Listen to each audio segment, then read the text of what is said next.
নবম দফাতে তারা বলছেন স্বচ্ছতা নিশ্চিতকরণের সকল রাষ্ট্রীয়, সাংবিধানিক ও সংবিধিবদ্ধ প্রতিষ্ঠানের পুনর্গঠন, সংকীর্ণ রাজনৈতিক দলীয়করণের ঊর্ধ্বে উঠিয়ে সেন্টেন্সটা খেয়াল করবেন, বিএনপির ৩১ দফা ৯ম দফা, সংকীর্ণ রাজনৈতিক দলীয়করণের ঊর্ধ্বে উঠিয়া সকল রাষ্ট্রীয়, সাংবিধানিক ও সংবিধিবদ্ধ প্রতিষ্ঠানের স্বচ্ছতা, জবাবদিহিতা ও বিশ্বাসযোগ্যতা প্রতিষ্ঠা করিবার লক্ষ্যে এই সকল প্রতিষ্ঠানে আইনি সংস্কারের মাধ্যমে পুনর্গঠন করা হইবে। এটা তাদের সংকীর্ণ দলীয়করণের ঊর্ধ্বে উঠবে, কিন্তু সংকীর্ণ তো ১০০ দলীয়করণের মধ্যে থেকে ওনারা নিয়োগ প্রক্রিয়া শুরু করেছে।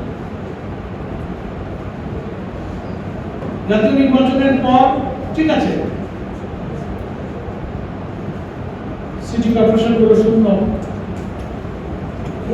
জেলা পরিষদ বিভিন্ন জায়গায় আপনার স্থানীয় নির্বাচন দিতে পারতেন। বাংলাদেশের সংবিধান পরিষ্কার বলা আছে স্থানীয় সরকারের সকল স্তরে নির্বাচিত জনপ্রতিনিধিদের দ্বারাই স্থানীয় সরকার শাসিত হবে, এটা আমাদের কনস্টিটিউশনে বলা আছে। ইলেকশন দিয়ে দিতে পারতেন, কিন্তু নির্বাচন না দিয়ে প্রশাসক দিলেন।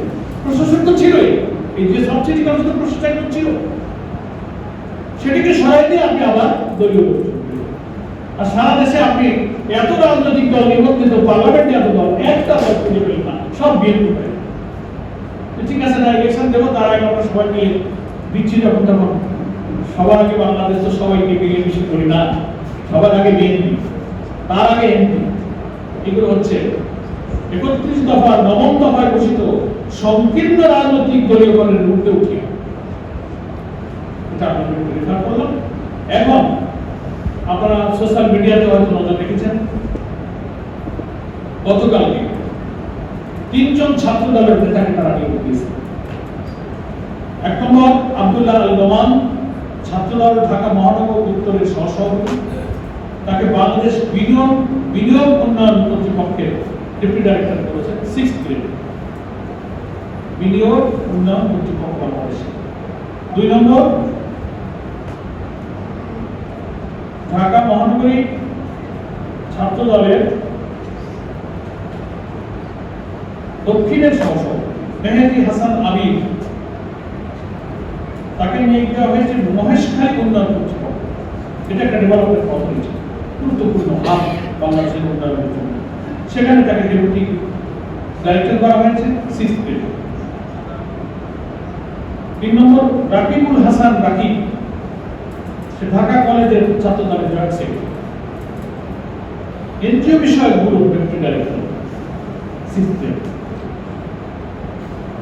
এই 3টা নিয়োগ তারা গতকালকে করেছে। স্থানীয় সরকার নির্বাচন সামনে রেখে এমন একজন নির্ধারিত ব্যক্তিকে, যিনি বিএনপির পারপাস সার্ভ করেছেন, ওখানে এসে তিনি ইলেকশন তাকে কি করে বিএনপির ঘরে নেবেন দলীয়করণ করে, সেই ষড়যন্ত্রের জন্য এখানে বসা হয়েছে। আমরা আজকে এই যে ছাত্র দলের নেতৃবৃন্দ, বিএনপির নেতৃবৃন্দ, অবসরপ্রাপ্ত ৬৭ বছর বয়সী যিনি নজরুল ইসলাম খান ভাই, আমাদের খুব সিনিয়র একজন রাজনীতিক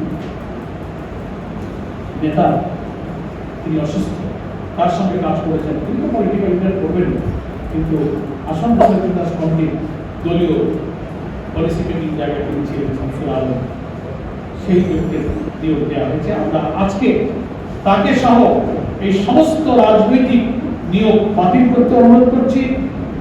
তা না হলে এই নির্বাচন নিরপেক্ষ হবে না। জনগণের কাছে যে বার্তা যাচ্ছে, তাতে যে জন্য জুলাই অভ্যুত্থানের এত রক্ত, এত আন্দোলন, দুর্নীতি মুক্ত, দলীয়করণ মুক্ত, বিভিন্ন মতগুলো দমনপূরণ হবে না, কত কথা আমরা বলেছি। বৈষম্য নিয়ে মেধা ভিত্তিতে চাকরি বাকরিতে আমরা ইন্টারভিউ আর মেধা দরকার নেই।